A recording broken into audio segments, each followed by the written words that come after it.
দশম শ্রেণীর সকল ছাত্রছাত্রীদের প্রোগ্রেস টিউটোরিয়াল ইউটিউব চ্যানেলে স্বাগত।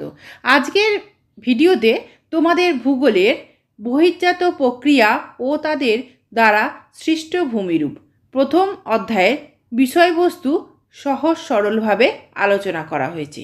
আজ দ্বিতীয় পর্ব।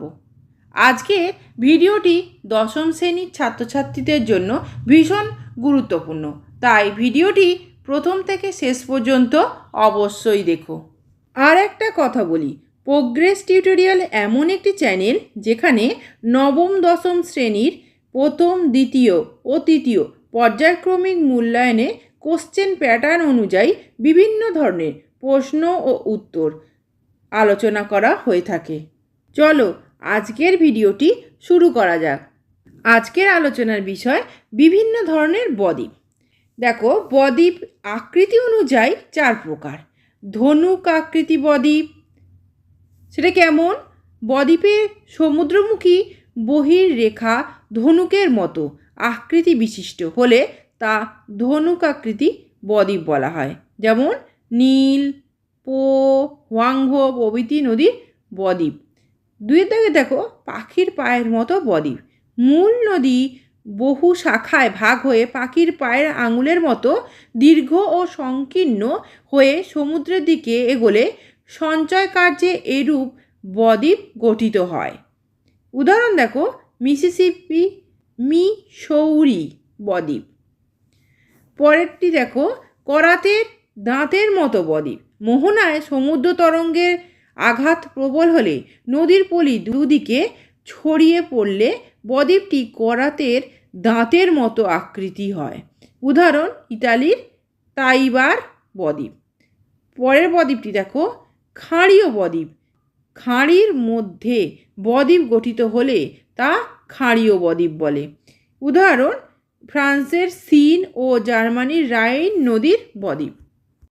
পরের আলোচনার বিষয় দেখো, বদ্বীপ গঠনের অনুকূল পরিবেশ। একের দাগের দেখো, সব নদীর মোহনায় বদ্বীপ গঠিত হয় না। বদ্বীপ গঠনের জন্য কতগুলি অনুকূল পরিবেশের প্রয়োজন হয়। 1 দেখো, পলির পরিমাণ। 2 মোহনায় মৃদু ঢাল। 3 অগভীর সমুদ্র। 4 লবণতা বৃদ্ধি। 5 বিপরীতমুখী স্রোত ও বায়ু। এই কারণগুলির ফলে বদ্বীপগুলি গঠিত হয়। এই লাইনটি থেকে ইম্পর্টেন্ট প্রশ্ন হয়। সুন্দরবন পৃথিবীর বৃহত্তম ম্যানগ্রোভ অরণ্য। এখান থেকে ছোট প্রশ্ন আসে। পরের আলোচনার বিষয়টি দেখো, জলবায়ু পরিবর্তনের প্রভাব। গ্রিনহাউস এফেক্ট, ওজোন স্তর ধ্বংসের কারণে পৃথিবীব্যাপী উষ্ণতা বৃদ্ধি জনিত জলবায়ু পরিবর্তনের প্রভাব সরাসরি পড়েছে সুন্দরবন অঞ্চলে। এই অঞ্চলে প্রতি দশকে উষ্ণতা 0.5 ডিগ্রি সেন্টিগ্রেড হারে বাড়ছে। পরের আলোচনার বিষয়টি দেখো, ভূমিরূপ পরিবর্তনে হিমবাহের ভূমিকা বা হিমবাহের কাজ। আগে জেনে নিতে হবে হিমবাহ কী। চির তুষারাবৃত অঞ্চলে ক্রমাগত হারে সঞ্চিত তুষার প্রবল চাপে সুবিশাল কঠিন বরফ স্তূপে পরিণত হয়। এই বরফ স্তূপ অভিকর্ষের টানে ভূমির ঢাল বরাবর নেমে আসে। এটি হলো হিমবাহ। হিমবাহ হলো বরফের নদী। এরপরে আলোচনার বিষয় দেখো, হিমবাহের উৎপত্তি হয় কি করে। হিমরেখার ঊর্ধ্বে প্রবল শৈত্যের কারণে তুষারপাত ঘটে। সদ্য পতিত তুষার হালকা পেঁজা তুলোর মতো হয়। একে নেভে বলে। নেভের ওপর পুনরায় তুষারপাতে নিচে তুষারের দৃঢ়তা ও ঘনত্ব বাড়ে। এটি হলো ফার্ন। ফার্ন আরও জমাটবদ্ধ হয়ে দৃঢ় বরফের স্তূপে পরিণত হয় এবং অভিকর্ষের টানে নেমে আসে। একেই আমরা বলি হিমবাহ। পরে দেখো, পৃথিবীর কোথায় কোথায় হিমবাহ রয়েছে। আন্টার্কটিকা, গ্রিনল্যান্ড এবং উচ্চ পর্বতের উপরিভাগে হিমবাহ দেখা যায়। এরপরে দেখো, হিমবাহের শ্রেণীবিভাগ। হিমবাহকে 3টি ভাগে ভাগ করা যায়। মহাদেশীয় হিমবাহ, এটি কাকে বলে দেখো, উচ্চ অক্ষাংশে বিশাল আকার ও গভীর বরফের স্তূপকে মহাদেশীয় হিমবাহ বলে। উদাহরণ আন্টার্কটিকা, গ্রিনল্যান্ড প্রভৃতি। আন্টার্কটিকা লম্বাট পৃথিবীর বৃহত্তম মহাদেশীয় হিমবাহ। পরেরটি দেখো, উপত্যকা হিমবাহ। উচ্চ পর্বত ও পর্বতের উপত্যকায় দীর্ঘকাল ধরে স্তূপাকারে তুষার জমে বরফে পরিণত হলে এবং তা অভিকর্ষজের টানে নেমে এলে তাকে পার্বত্য বা উপত্যকা হিমবাহ বলে। যেমন আলাস্কার হুবার্ট পৃথিবীর দীর্ঘতম উপত্যকা হিমবাহ। এছাড়া ভারতের মধ্যে সিয়াচেন, জেমু, গঙ্গোত্রী ইত্যাদি বিখ্যাত উপত্যকা হিমবাহ।